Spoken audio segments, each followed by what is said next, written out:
ओम शांति। अब तो कलम की खुशी का ठिकाना ही नहीं था।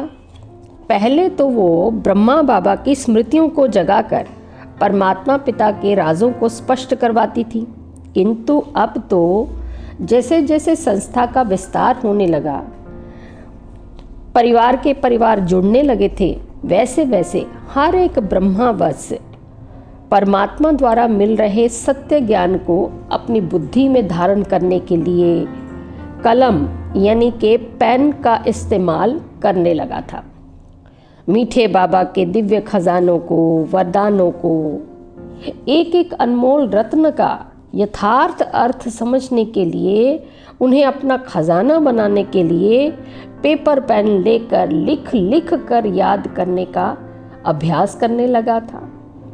तो ब्रह्मा बाबा ने संस्था में समर्पित हुए परिवारों में जो छोटे बच्चे आए थे, उनके लिए छात्रावास यानी स्कूल बनवा दिया, जिसमें छोटे बच्चों को आध्यात्मिक ज्ञान, योग की अलौकिक पढ़ाई की पालना भी मिलती और संसार की जानकारी हेतु लौकिक पढ़ाई यानी कि हिंदी, अंग्रेजी, इतिहास, विज्ञान, गणित आदि ये सब भी जानकारी उनको दी जाती। परमात्मा पिता शिव ने ब्रह्मा बाबा द्वारा संस्था में आने वाले ब्रह्मावशों का अलौकिक नामकरण और दिन भर की उनकी सेवाएं ये दिनचर्या में बता दी थी, जिससे सभी परिवारों या उनके रिश्तेदारों आदि में लौकिकता तो बिल्कुल ही समाप्त हो गई थी और सभी अब अपने आप को एक ईश्वरीय फैमिली समझने लग गए थे। संस्था की नींव मजबूत होने में काफ़ी उतार चढ़ाव तो आए, पाबंदियां लगी, समाज के ठेकेदारों की तरफ से हंगामे हुए, लड़ाइयाँ, मारपीट आदि ये सब तो बहुत होता रहा, लेकिन करण करावनहार शिव बाबा ने अपने हर आत्मा बच्चे का सशक्तिकरण करते हुए उनमें दृढ़ता का प्रमाण दिलाया, दृढ़ता का बल भरा, यानी प्रत्येक आत्मा में बल भरते हुए उनको विघ्नों का सामना करने की शक्ति प्रदान की, एक आंतरिक शक्ति प्रदान की। ब्रह्मा बाबा के द्वारा शिव बाबा ने अब हर बच्चे को पवित्रता धारण करने की प्रतिज्ञा दिलवाई। माताओं बहनों ने आगे बढ़कर ब्रह्मा बाबा को पवित्रता धारण करने में सहयोग भी दिया, जिससे माताओं बहनों के घर के सदस्य और उनके रिश्तेदार आदि वो तो सारे बिगड़ ही पड़े। काफ़ी अत्याचार भी हुए उन पर। माताओं को कमरों के अंदर कमरा और उसके अंदर भी कमरे में, कोठरी में जंजीरों से बांधकर रखा जाने लगा। कई कई दिनों तक उनको खाना भी नहीं मिलता था। घर वाले जैसे एकदम निर्दयी हो गए थे, किंतु माताओं बहनों ने ना तो हार मानी, बल्कि शिव बाबा के दिए हुए ज्ञान को समझाते हुए उन अत्याचारी लोगों के ऊपर भी रहम ही किया। अब तो अत्याचार करते करते घर वाले भी हताश हो गए थे। फिर अंत में माताओं बहनों को घर वालों की सहमति से संस्था में जाने का सम्मति पत्र मिल जाता था, क्योंकि ब्रह्मा बाबा ने शिव बाबा की आज्ञा के अनुसार माताओं बहनों से कह रखा था कि जो बच्ची अपने घर से ज्ञान अमृत पीने के लिए सम्मति पत्र लाएगी, वही इस संस्था में रह सकेगी, उसे ही शिव बाबा की शरण मिलेगी। यानी घर वालों की आज्ञा के अनुसार तो शिव बाबा भी अपने पास नहीं रखना चाहते थे ना, घर वालों की सम्मति पत्र तो चाहिए। तो इस तरह ब्रह्मा बाबा के द्वारा शिव बाबा ने माताओं बहनों को ट्रस्टी बनाया। ब्रह्मा बाबा ने भी अपनी चल अचल संपत्ति जितनी भी थी सब बहनों के नाम कर दी और सर्वप्रथम आदरणीय मातेश्वरी जी इस ट्रस्ट की मुख्य प्रशासिका बन गई।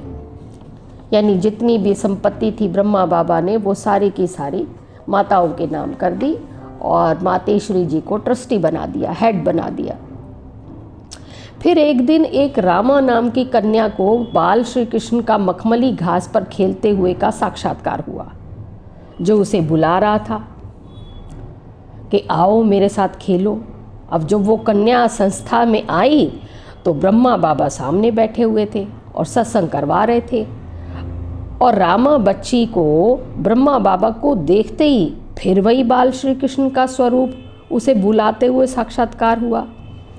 इस प्रकार शिव बाबा ने उस बच्ची को भी ढूंढकर अपना बना लिया और रामा से बदलकर प्रकाशमणि नाम का नामकरण किया उस बच्ची का।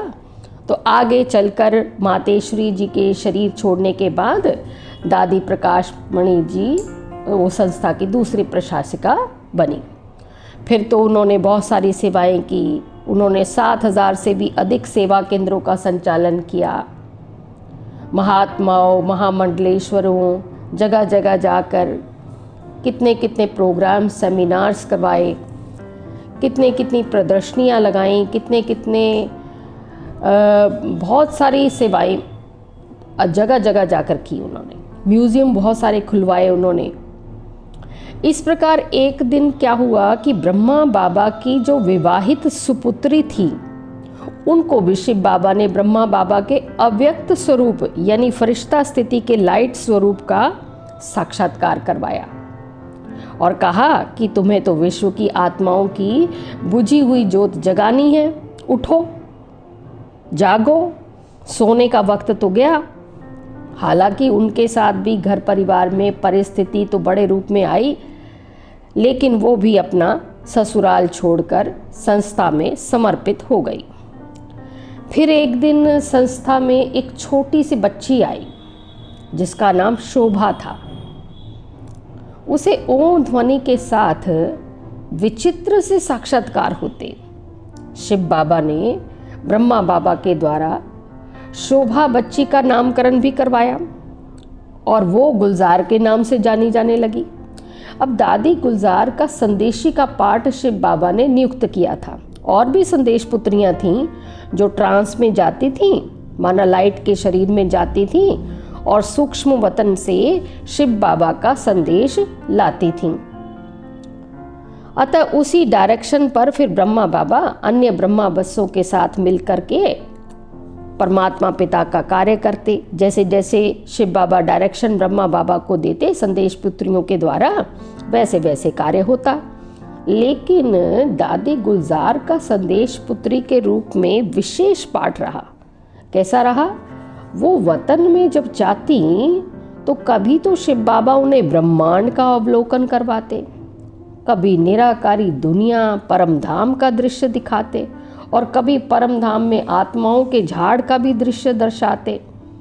तो दादी गुलजार ये सारे दृश्य का हाल ट्रांस से जब वापस आती थीं तो ब्रह्मा बाबा और मातेश्वरी सरस्वती जी को हूबहू ऐसे ही सुनाती और फिर मम्मा और ब्रह्मा बाबा उस पर बड़े ही विस्तार से क्लास करवाते समझकर, क्योंकि शिव बाबा तो साथ में रहते ही हैं ब्रह्मा बाबा के, तो उस पर फिर क्लास करवाते।